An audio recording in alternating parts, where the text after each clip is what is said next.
Channel ప్రేక్షకులకి నమస్తే. అసలు ఈ రోజులల్లో ఏం జరుగుతుందో, ఈ సంవత్సరంలా సగం వరకు, కొంతవరకు ఓకే అనుకుంటే, జరాలు, చికెన్ గున్యాలు వీటితో మొదలైన ఈ కాలము వర్షాలు, ఫ్లడ్సు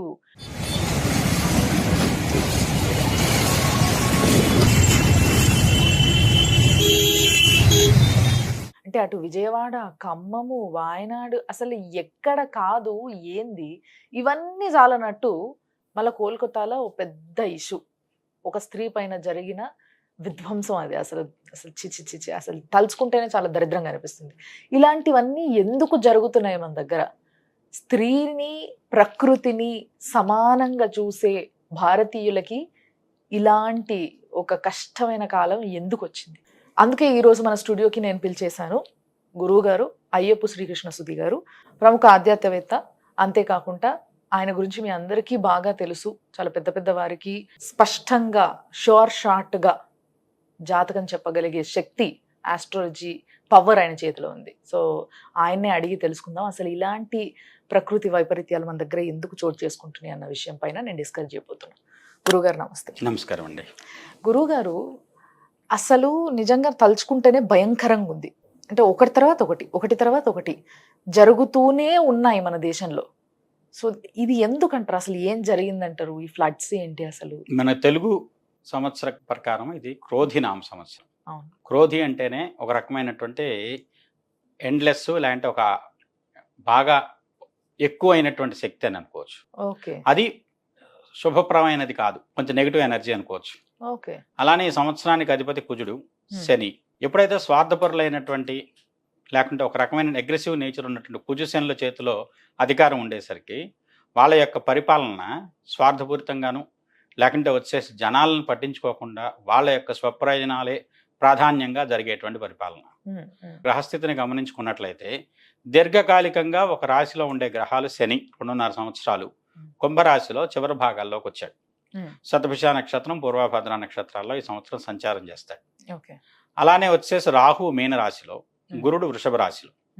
వృషభ రాశి ఒక రకంగా గురు సంచారం వలన అధిక వర్షపాతాన్ని కలిగించేటువంటి యోగం. అయితే ఇక్కడ ప్రస్తుత సంఘటనలు కనుక గమనించుకున్నట్లయితే కుజుడు తర్వాత వచ్చేసేసి గురుడు 26వ తారీఖు వరకు, కొన్ని పంచాంగాలు 24వ తారీఖు వరకు కలిసి ఉన్నారు వృషభ రాశిలో.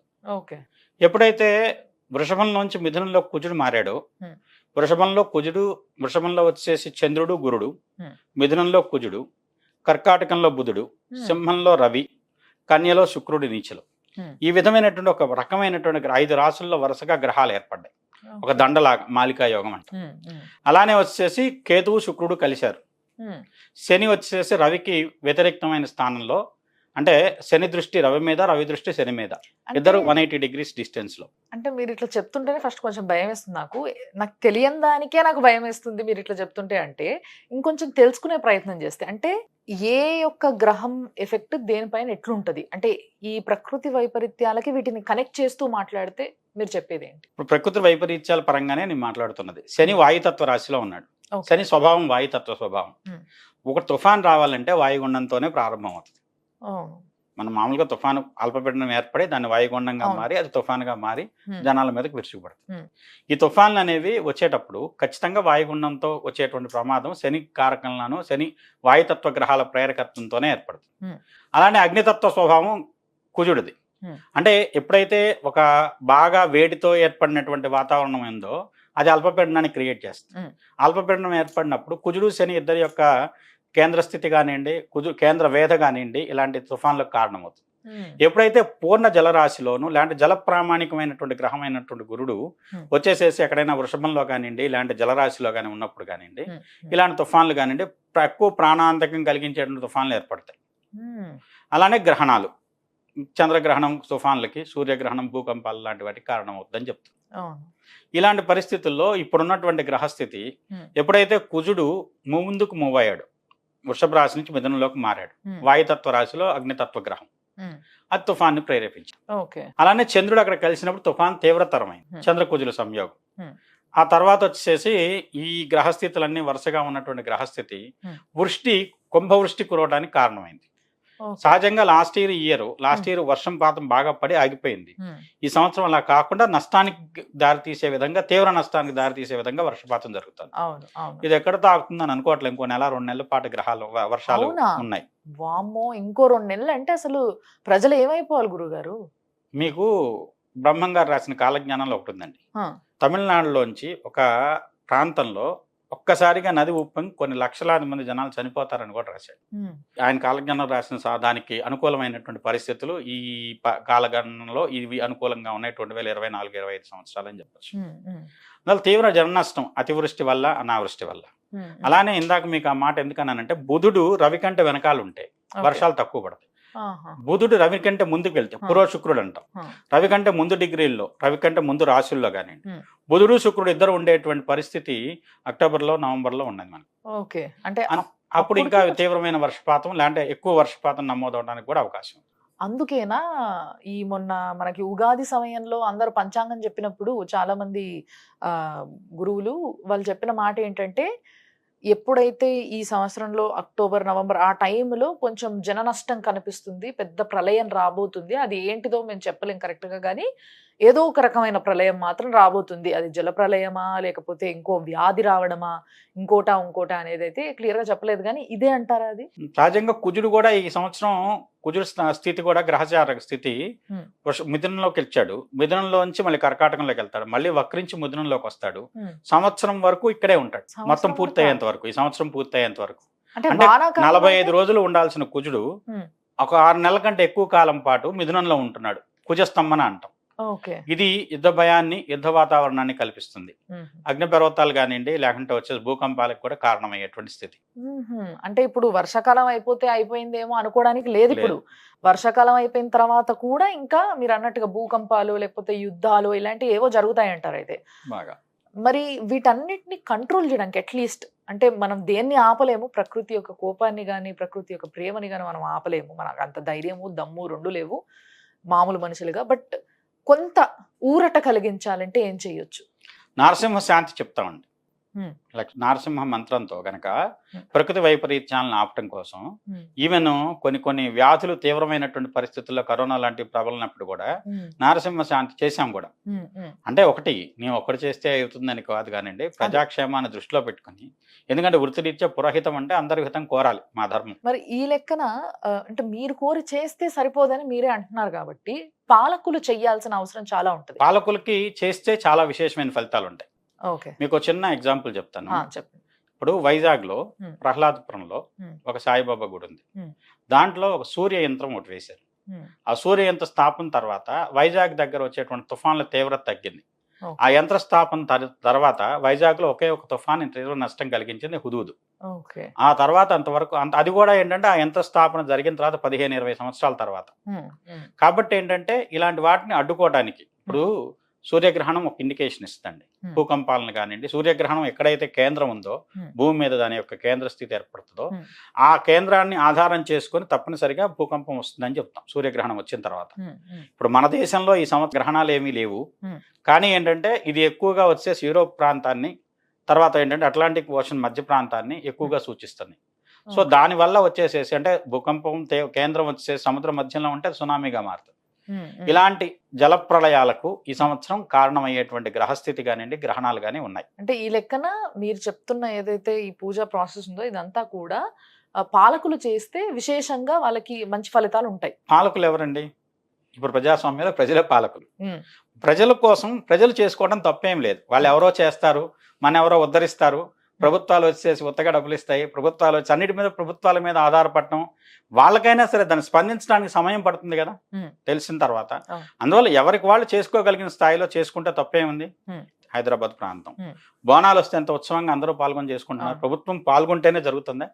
అలానే వచ్చేసి ప్రతి ప్రాంతానికి పాలితమైనటువంటి గ్రహ దేవతలు, అలానే వచ్చేసి దేవతాపరమైన శక్తులు ఉంటాయి. సముద్ర ప్రాంతం ఉంది, మనకు వైజాగ్ ఉంది, సింహాచలంలో నరసింహస్వామి ఉన్నాడు. నరసింహస్వామికి సంబంధించినటువంటి శాంతి అక్కడ జరిగితే, క్షేత్రంలో జరిగితే చాలు, ఫలితం చాలా రెట్లు ఉంటుంది. ప్రస్తుతం అయితే విజయవాడను చూస్తే, విజయవాడ పరిస్థితి చూస్తే, అమ్మవారు కొలువై ఉన్న విజయవాడే కంప్లీట్ గా మునిగిపోయింది. ఫస్ట్ ఫ్లోర్, సెకండ్ ఫ్లోర్ వరకు నీళ్లు వచ్చినాయి అంటే జనాలు ఎంత అల్లకల్లోలం అయిపోయి ఉంటారు. కరెంటు లేక ఇంట్లో నీళ్లు, పిల్లలు, అసలు ఈ తడికి వ్యాధులు, సర్దులు, దగ్గులు, జ్వరాలు ఇంకా ఎన్నో అసలు మనము ఆలోచిస్తే ఊహించుకుంటేనే భయంకరంగా ఉంటే వెళ్ళి చూస్తే ఎంత దారుణంగా ఉంటది పరిస్థితి అనేది. మా కుటుంబీకులందరూ విజయవాడ పరిసర ప్రాంతాల్లోనే ఉన్నారు. అవునా? మా తమ్ముడి ఇల్లు కూడా మునిగిపోయింది. అయ్యో. చాలా ఇబ్బంది పడుతున్నారు. అదైతే యథార్థం. కాకపోతే ఏంటంటే ఇంత తీవ్రమైనటువంటి వర్షం వస్తుందని కానివ్వండి, ఇంత తుఫాన్ ఇంత తీవ్ర నష్టం చేస్తుందని కానివ్వండి, కొంతవరకు గ్రహించగలిగినటువంటి ముందు యంత్రాంగం పటిష్టంగా లేకపోవడం కూడా ఒక కారణం. ఇప్పుడు తుఫాన్ వస్తుందని చెప్పగలుగుతున్నాం, అది ఎంత స్థాయిలో వస్తుంది, దానివల్ల నష్టం ఎంత స్థాయిలో జరుగుతుంది. ఇప్పుడు శాస్త్రజ్ఞులు ఉన్నారు, వాళ్ళ ప్రయత్నం వాళ్ళు చేస్తున్నారు. దాంతోపాటు మన జ్యోతిషమైనటువంటి జ్ఞానాన్ని, ప్రాచీనమైనటువంటి జ్ఞానం కొన్ని వందల సందర్భాల్లో రుజువైంది. ఈ జ్యోతిష్యం కానివ్వండి, గ్రహాల గురించి మాట్లాడితే ఇది ఒక రకమైనటువంటి పనికి మాలిందనో, లేకుంటే వచ్చేసి ఈ కాలంలో కూడా వీటికి శక్తి ఉందా, లేకుంటే వచ్చేసి ఇవన్నీ కాలదోషం పట్టినవని, లేకుంటే వచ్చి చాదస్తమని, ఇలాంటి మంత్రాలను బలవంతంగా రుద్దుతున్నారని, ఈ విధమైనటువంటి మాటలు వస్తాయి. కాకపోతే వీటితో పాటు జనాల్లో భక్తి పెరగాల్సిన ఒక ఆలోచన కూడా పుట్టాలి కదా. అంటే భక్తి అనేది పెరిగితే బాగుంటదేమో అని నాకు అనిపించింది. భక్తి లేకపోతే ఇంతమంది దేవాలయాలకు ఎందుకు వెళ్తారు? దేవాలయాలు కిక్కిరిసిపోయి ఏ దేవాలయానికి వెళ్ళినా ఇప్పటికీ సరే నేను చాలా మందిని, అదొక సామెత ఉంది కదా గురుగారు, చింతంతా చెప్పుల పైన ఉంటది, కళ్ళు శరీరం మాత్రం గుళ్ళో ఉంటది అన్నట్టు. భక్తుల్లో భక్తి లేక కాదు, కాకపోతే ఎలా చేయాలనే విధానం తెలియక చాలా మందికి ఓకే ప్రతిదాన్ని వచ్చేసి ఎవరికి తోచినట్టు వాళ్ళు చేసుకెళ్తున్నారు. ఇక్కడ ఇంకో విషయం కూడా మాట్లాడుకోవాలి మళ్ళీ. ఏంటి అని అంటే చాలా మంది పూజలు చేసేవాళ్ళు, పంతులు కావచ్చు ఎవరైనా, వీళ్ళంతా కూడా చాలా కమర్షియల్ అయిపోయారు. కమర్షియల్ అయిపోవడం వల్ల కూడా జనాలు అన్ని అందుబాటులో లేక చేయలేని పరిస్థితిలో కూడా ఉండొచ్చు కదా. ఇప్పుడు వ్యవస్థలో మంచి ఉంది, చెడు ఉంది. అందరూ కమర్షియల్ అవ్వలేదు, అందరూ వచ్చేసి కమర్షియల్ కాకుండానూ లేరు. ప్రతిదాన్ని అవకాశాన్ని అందిపుచ్చుకోవాలని ప్రయత్నించే వాళ్ళు చాలా మంది ఉంటారు. కానీ ఎవరు యథార్థంగా ఉన్నారు, ఎవరు దేనికి సంబంధించిన దాంట్లో ఎంతవరకు ఖచ్చితమైనటువంటి ఫలితాలు ఇవ్వగలుగుతున్నారు, ఎవరు శాస్త్రీయంగానో లేదంటే ఒక పద్ధతిగా చేయగలుగుతున్నారు, చేసే విధానంలో. ఇప్పుడు చేద్దాం అనుకున్నా కూడా చేయనివని పరిస్థితుల్లో దేవాలయాల్లో ఉన్న అర్చకుల పరిస్థితి. ఇప్పుడు ఎండోమెంట్ శాఖ ఉందండి, వాళ్ళు ఏం చేస్తున్నారు, ప్రాంతానికి ఒక స్ట్రక్చర్ అనుకుంటున్నారు. అది శివాలయమైనా, శివాలయమైనా, లేకుంటే అమ్మవారి గుడైనా, విష్ణాలయమైనా, అన్నిటికీ ఒకే స్ట్రక్చర్. అది ఎలా? అదేమంటే మా ఎండోమెంట్ దగ్గర ఇదే స్ట్రక్చర్ అప్రూవల్ ఉంది, అదే స్ట్రక్చర్ అయితే మేము అప్రూవ్ చేస్తాం. ప్రతి దేవాలయానికి ఒక రకమైన ఆగమం ఉంటుంది, దాని ప్రకారం ఎవరెక్కడ ఉండాలి, స్థితిలో ఏ దేవతను ఉంచాలి, దానికి సంబంధించినటువంటి ఎదురుగా ఎవరు ఉండాలి, ఇవన్నీ వాళ్ళకి పట్టవు. వాళ్ళకి కావాలి, ఎందుకంటే వాళ్ళకి సబ్జెక్ట్ తెలియదు, ఆగమ శాస్త్రం తెలియదు. ఎప్పుడైతే ఆగమం తెలియదో అంతేకాక వాళ్ళకి ఇదే అప్రూవల్ అన్నటువంటి స్ట్రక్చరు మా ఇంజనీర్స్ ఇదే ఇచ్చారు, దీని ప్రకారం అయితే కట్టుకోండి, లేదంటే మేము అప్రూవల్ ఇవ్వం, పర్మిషన్ ఇవ్వం. అలా చాలా దేవాలయాలు జరుగుతుంది. నేను 3 సంవత్సరాలు అయింది ఒక విగ్రహం చేయించి పెట్టి, అమ్మవారిది మరకతంతో చేయించి పెట్టాను, ప్రతిష్ఠ చేద్దాం అనుకున్నాం. ఇప్పటికి ఎండోమెంటో ఆపేశారు దాన్ని. అదేమంటే మేము ఇష్టం వచ్చినట్టు గుళ్ళు కడితే మేము ఒప్పుకోమని.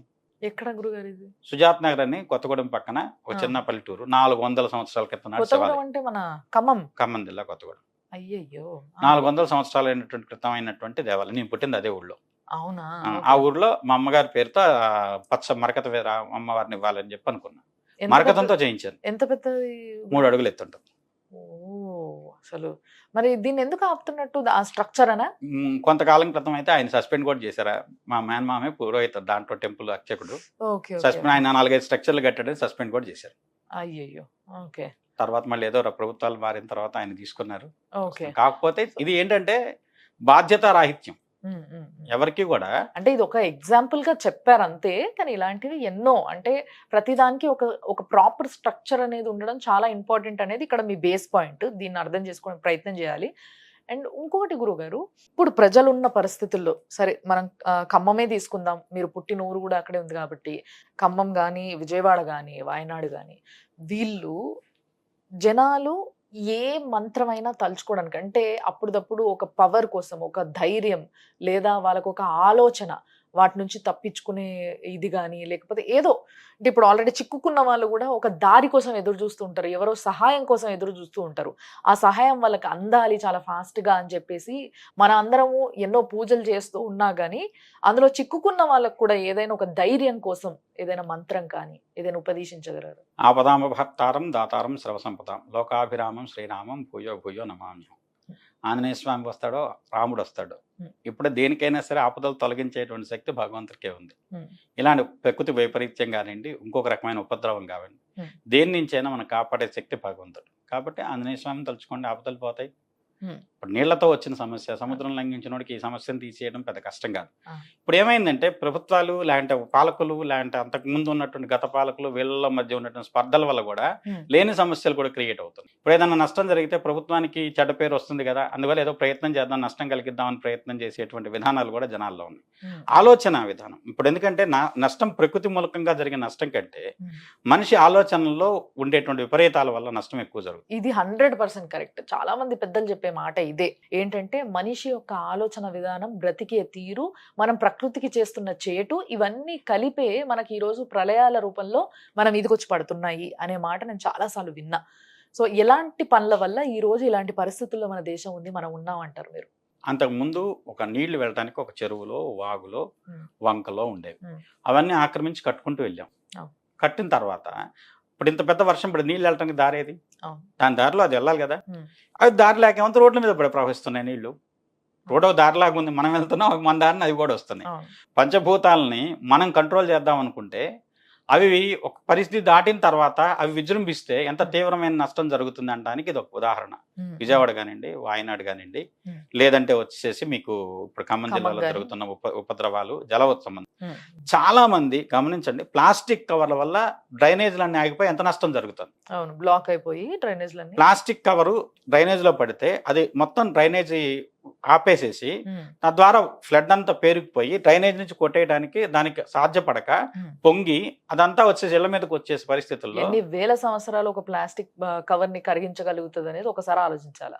కాబట్టి వీటన్నిటిని కొంచెం ఇప్పటికైనా ఆలోచించంటే, మనం ఒక సేఫ్ ప్లేస్ లో ఉన్నాం, మనం బాగున్నాం, మనం కూర్చొని మాట్లాడుకుంటున్నాం కదా సరిపోద్ది అని అనుకుంటే మాత్రం రేపటి రోజు ఆ ప్రళయం మన పైన కూడా పడుతుంది, డౌట్ లేకుండా.